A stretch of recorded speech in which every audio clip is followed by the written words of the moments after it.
आपण बघत आहात AKP न्यूज मराठी. आपला आवाज आपली ताकद.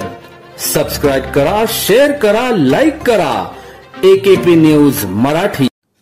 नाशिक ग्रामीणच्या वडनेर भैरव पोलीस ठाणे हद्दीतील तप्पनपाडा दूधखेड शिवारात गांजाची शेती होत असल्याची गोपनीय माहितीच्या आधारे रवींद्र नामदेव गांगुर्डे यांच्या मालकीच्या टोमॅटोच्या शेतात छापा टाकत 13 लाख रुपये किमतीचे तब्बल 215 किलो 65 गांजाचे झाडे हस्तगत करत कारवाई करण्यात नाशिक ग्रामीण पोलिसांना यश आले.